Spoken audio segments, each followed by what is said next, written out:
Communion takes us into the mystery of the Trinity. Welcome back to Why Hope, where we are exploring biblical reasons for hope in our generation.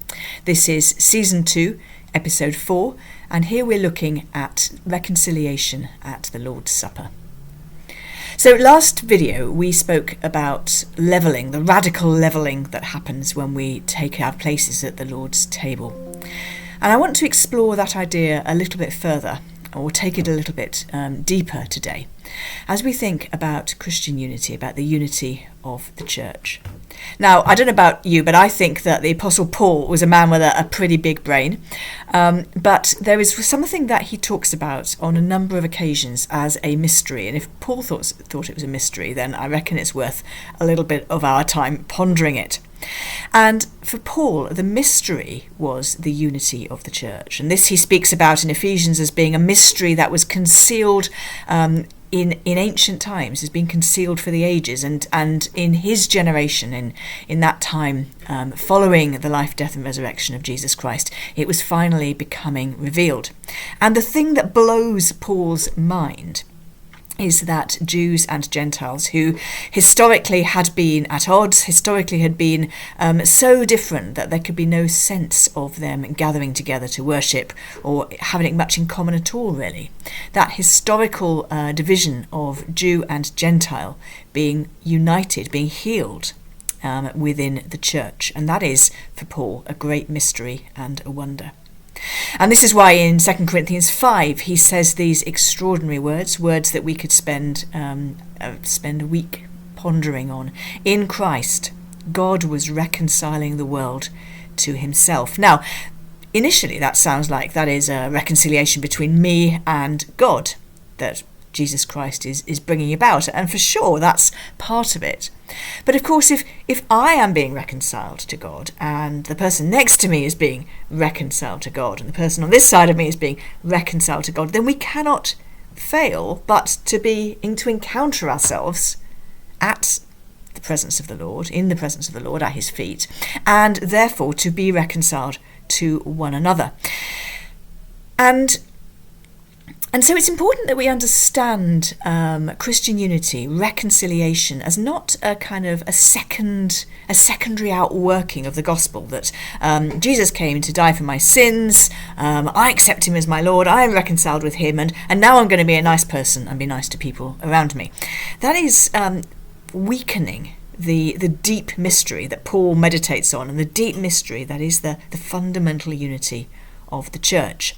So listen to these words, again from Paul, from Ephesians 2. So he's speaking to Gentile Christians, that is to non-Jewish Christians. And he says, remember that at one time, you Gentiles by birth, remember that you were at that time without Christ, aliens from the commonwealth of Israel, strangers to the covenants of promise. You had no hope. You were without God in the world. So you were utterly lost and utterly estranged. But now in Christ Jesus, he goes on, you who once were far off have been brought near by the blood of Christ.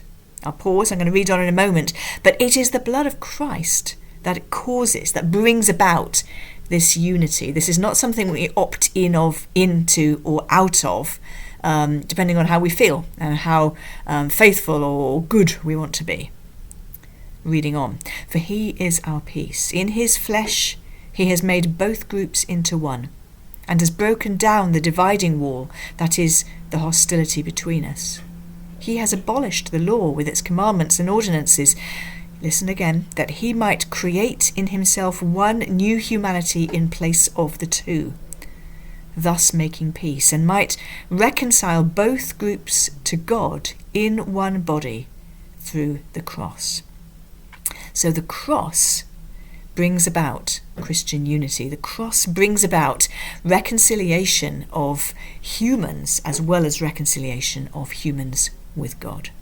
At our baptisms, we are baptized into the family of God. We are baptized into that new humanity that Paul speaks of in Ephesians 2.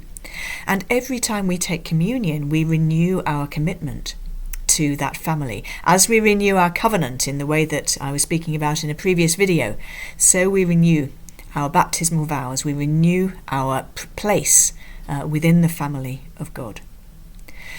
Now, because of this, there are serious warnings about not taking communion lightly.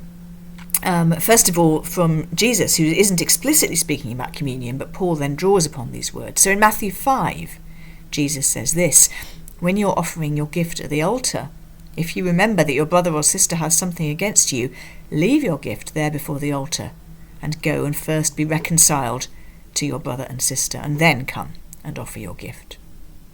And then, I think picking up on this, the Apostle Paul says, "Examine yourselves, and only then eat of the bread and drink of the cup.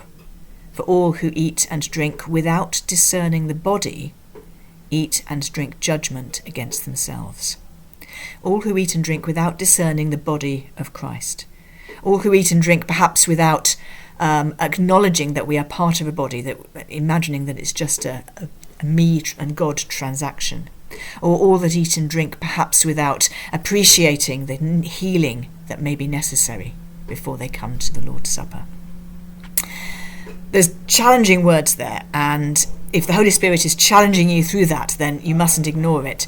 But these videos overall are not about challenge, so I want to move on to something more positive, which is understanding communion as a place of being regathered into the family, a place of being reconciled. And again, the Apostle Paul, it feels to me like there's 3 chapters at the heart of 1 Corinthians which explore communion, and he talks about communion, he sort of veers off into another subject, and he comes back to communion again, and then he veers off and he comes back to communion. If you wanted a bit of homework this week, you might like to take a look at those chapters 10 to 12, I think, principally, and just think about what he's saying about communion in those chapters. I'm trying to show you some of the highlights. And so in 1 Corinthians chapter 10, he says this: "Because there is one bread, we who are many are one body, because we all partake of the one bread." I think it's very important symbolically that we have a single loaf when we celebrate. I mean, there are many ways to take communion, and I'm not too precious about this, but I do love the symbolism of a single loaf that is divided and shared out, because it reminds us of that verse, that we who are many are mysteriously one body, because we partake of one bread. Now, unity was Jesus' preoccupation during the first Lord's Supper, and as he then went into the garden and prayed and contemplated his death.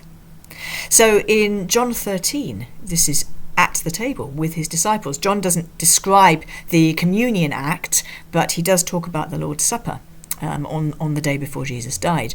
And at that supper, Jesus says these words: "I give you a new commandment, that you love one another.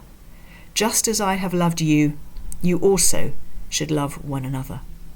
And then in John 17, which is his prayer that he prays soon after that meal, and as he's absolutely contemplating his arrest and death, which are imminent, he says these words: "I'm coming to you, Holy Father, protect them in your name, protect my disciples in your name, so that they may be one as we are one." Jesus is speaking to the Father and says, "May our disciples be one as we are one." And then moving on a few verses, "I ask not only on behalf of these, on the disciples, but also on behalf of those who will believe in me through their word," that's you and me, "that they may all be one. As you, Father, are in me, and as I am in you, may they also be in us, so that the world may believe that you have sent me. The glory that you have given me, I have given them, so that they may be one as we are one. I in them, and you in me, that they may become completely one." Our unity is grounded in the very being of God himself. And that is a mystery.